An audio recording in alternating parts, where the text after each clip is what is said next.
Welcome back to The Look and Sound of Leadership, an ongoing series of executive coaching tips designed to help you be perceived in the workplace the way you want to be perceived.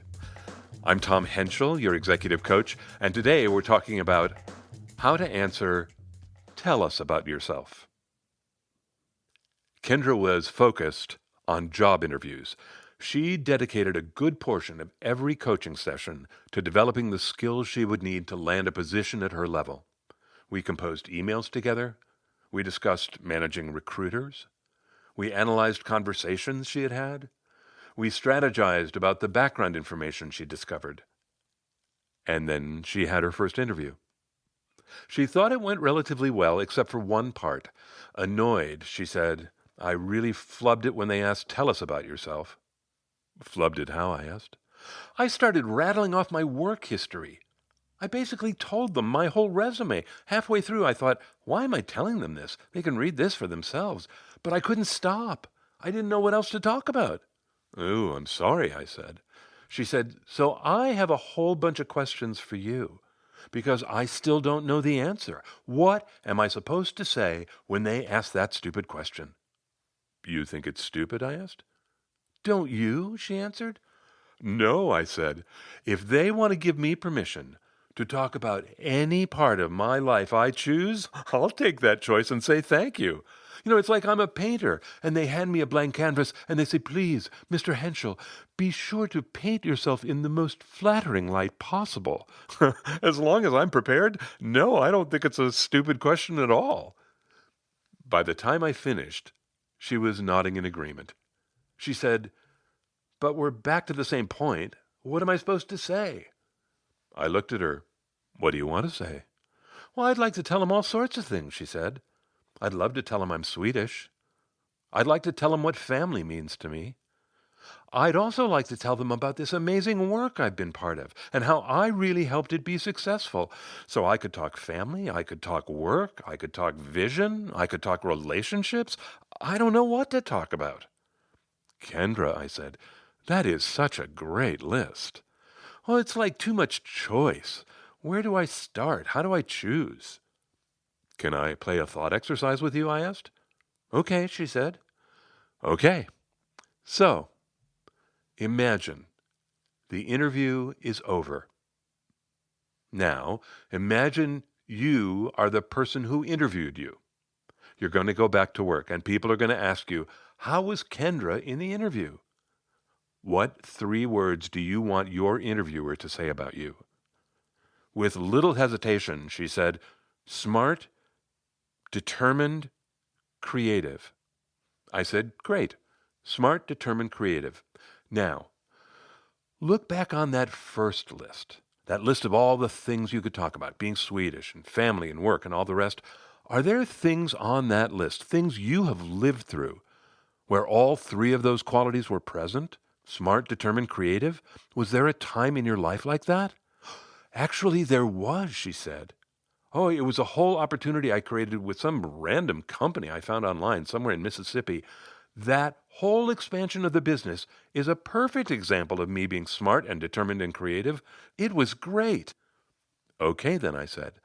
"The expansion in Mississippi. That is one possible story you might tell when they ask you, 'Tell us about yourself.'" "Huh," she said. "I like that. I see what you did. You asked me what I want people to say about me, like reverse engineering the impression I make." I nodded.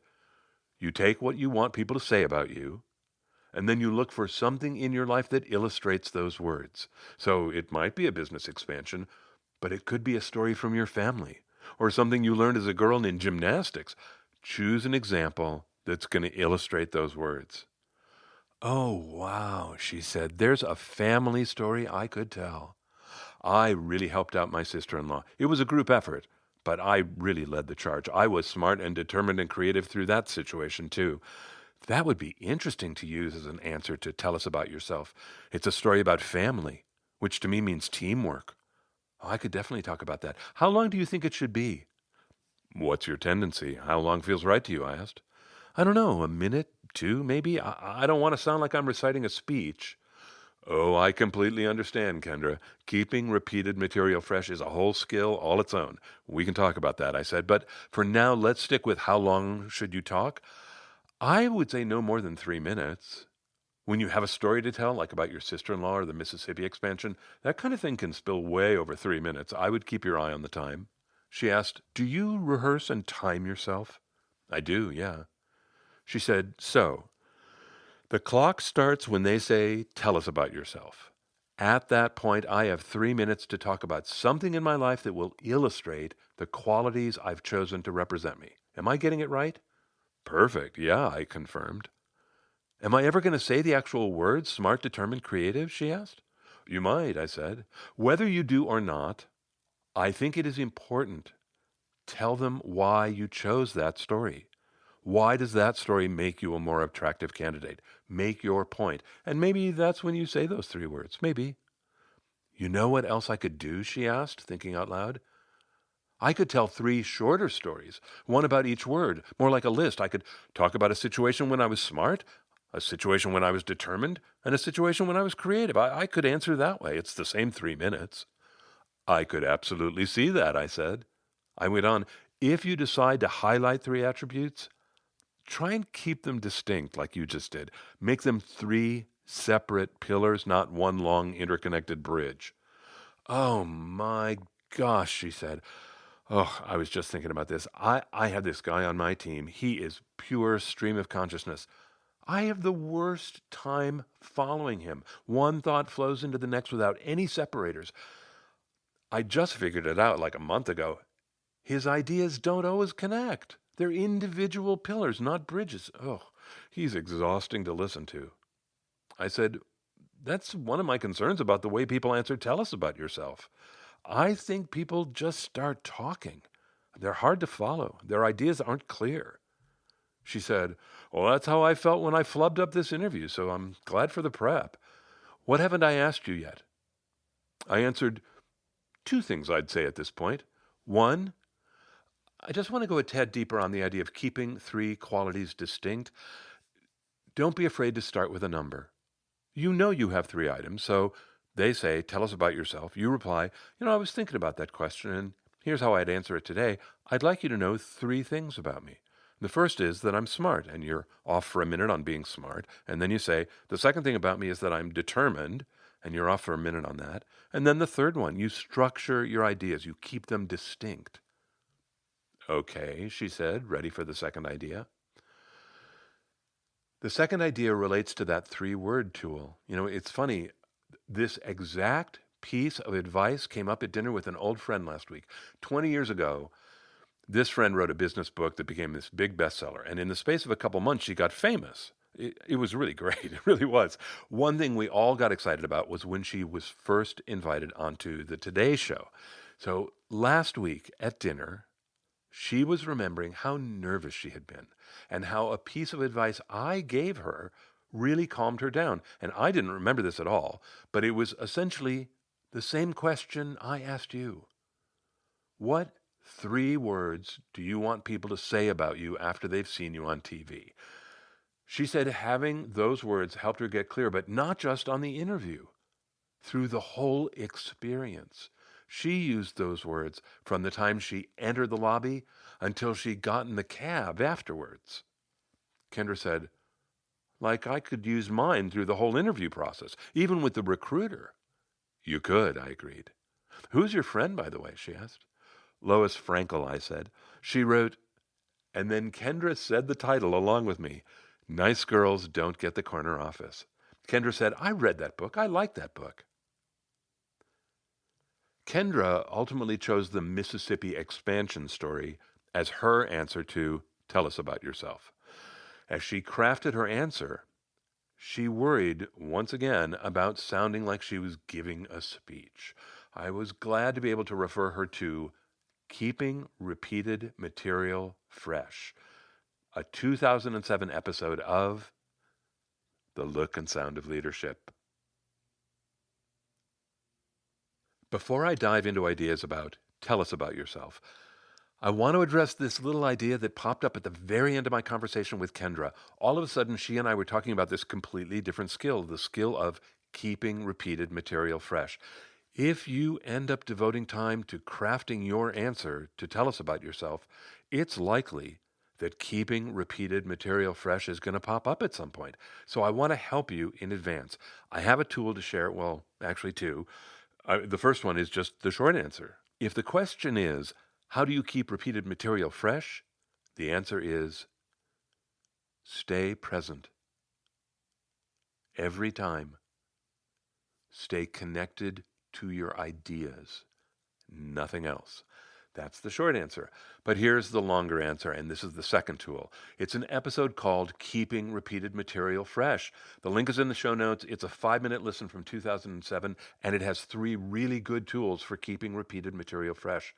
I know this is a real issue for people. I wrestled with it when I was working in theater. We did 8 shows a week for months at a time. I learned a lot about keeping repeated material fresh. So there you go. 2 tools about that. Okay, now, the ideas in this episode. Tell us about yourself. I want to break down 4 tools that you heard in my conversation with Kendra. The 4 tools are, number 1, the question itself. Number 2, the 3 words exercise. Number 3, finding your story. And 4, sorting and labeling. Okay, number 1, question. The question itself, I know a lot of people have strong feelings about this question. They tell me they do. I know they do. And I think they have strong feelings because the question is so vague. It has no direction. It's not helpful in any way. And so a lot of people feel it's kind of a trap. They worry, can I talk about my family? Can I talk about my last job? Can I talk about being a dad? And my answer is always the same. If you want to. My feeling about this question is, yeah, it is vague. And yes, it is without direction. And when I hear that question, I think it's not such a good question for the questioner. But listen, if they want to take the hands off the wheel and give it to me, oh, fantastic. Don't mind if I do. So for the question itself, I encourage you. Treat it as an opportunity to prepare for. When the invitation gets extended, be prepared. You could even be disappointed if they don't ask the question. That's number 1. Honor the question. Number 2, the 3-word exercise. I have been using variations of this exercise with my clients for years. I've recounted different versions of it on the show. It's in a lot of episodes. It wears many different outfits, but it is always basically the same. And it works. Here it is, real simple. Think of yourself when you're at your best, then put 3 words to it. Actors call this finding their spine. I've always liked that image. It lifts me taller. A lot of people call it finding their brand. Yes, absolutely. I believe in personal branding. This is one way to do it. Another way to do it is through finding your values. We have a needs and values assessment in the Essential Tools bin. There's a link in the show notes. Go grab it. Do a simple needs and values assessment and see if some words come. They probably will, because it will be you at your best. Another place you could look, assessments. Have you done DISC? Have you done Myers-Briggs? Have you done Enneagram? Any assessment like that will name your strengths. It will show you at your best, as well as your development areas, but it will show you at your best. And you could use some of the words from that. Imagine your best self. Put 3 words to it. And by the way, you can look in any part of your life and find 3 words. So you might have different words about yourself as a leader, different set of words about yourself as a parent or as a partner. Imagine your best self, then put 3 words to it. One word of caution. I would advise against using the 3-word exercise to reverse engineer what you think people want. Don't look at a job description and ask yourself, what would 3 good words be that would match that job? I'll tell a story about that. Don't do it. Don't use it that way. The 3-word exercise is meant to help you be bold, without apology. It's an exercise in acceptance and pride. Imagine your best self. Put 3 words to it. That's number 2. Number 3 and 4 are right after this month's gratitude. In America, we have just had our National Day of Giving Thanks, and I take a moment at this time every year to thank the team that keeps the look and sound of leadership on the air. We are ending our 16th year doing this. This is our 250th episode. We have gotten really good at this. Recently, an episode went live and none of us mentioned it. It just happened. It was fantastic. I'm so grateful to have a team that functions so beautifully. It's a team of three. Laura Clark, who runs Chief Executive Management. Thank you for all your support. Paul Eisen, who keeps the brand and has for so many years. Thank you. George Avellino, who keeps all the systems working and always has. Thank you. It is a pleasure to work with you all. I am grateful. And by the way, to all of you listeners, I don't know if you know, but in addition to putting out the podcast every month, the team also puts out an email, and there's often resources in those emails that aren't mentioned on the air. You can subscribe in the show notes. They put together a transcript. Again, the link is in the show notes. All this happens every month. Laura, Paul, George, thank you. I'm grateful. Gratitude this month to Eric Wallace. Eric Wallace is a television producer here in Los Angeles. His wife and I serve on a nonprofit board together. And one day, he's at home. He calls out to his wife and he says, "Isn't there some guy on your board named Tom Henschel?"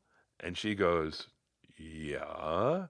And he says, "Well, I've been listening to his podcast and it's great." This is a small world, right? But that's not the gratitude yet. Over the past 18 months or so, I've been having conversations with many different people about how the show might evolve and grow. Knowing Eric's background was in television, which is all about the craft of storytelling, I reached out to him and I asked if he would talk to me about the show. And he did. And it was a fantastic conversation. I learned a lot. So, Eric, thank you. I am grateful, as always, to those of you who reach out to talk about coaching. I love meeting you all. I love hearing your stories. Thank you. If you're curious about getting coaching in the new year, the link is in the show notes. I end our gratitude this month with thanks to Apple podcast listener Bon1314 from here in the United States. They titled their review, Nuggets of Gold. I am so glad the show feels helpful. Thank you so much for posting a review. Really, reviews keep the health of this show going. Thank you. Thank you all. And thank you all for just being so engaged. It's a joy to be in touch with you. Okay, number 3, finding your story. When someone invites you to tell them about yourself, you want to reply with a story that will evoke your 3 words. It's going to show some part of you at your best. And maybe it's one story, maybe it's 2 or 3. But the question is, what's the story going to be? How are you going to find your story? Start with one of the words from your 3-word exercise. When you think of that word, what comes to mind? What you're looking for should play in your head like a scene from a movie. You're not looking for ideas. You're looking for people doing things, people saying things, people feeling things. Could that little scene become your story? Could it represent a part of yourself that you want them to know about? And would you, at the end, be able to say, the reason I told you that story is, and be proud of the point you're making? So you ask yourself, those 3 words, when were they present in my life? Your story is going to be somewhere in there. That's all about finding your story. But before we leave it, one more thought. Once you find your story, you have to rehearse your story. Rehearsal is not a chore. Rehearsal is an investment in success, and just one of the many benefits of rehearsal is that it gives your brain extra capacity on game day so that you can think on your feet.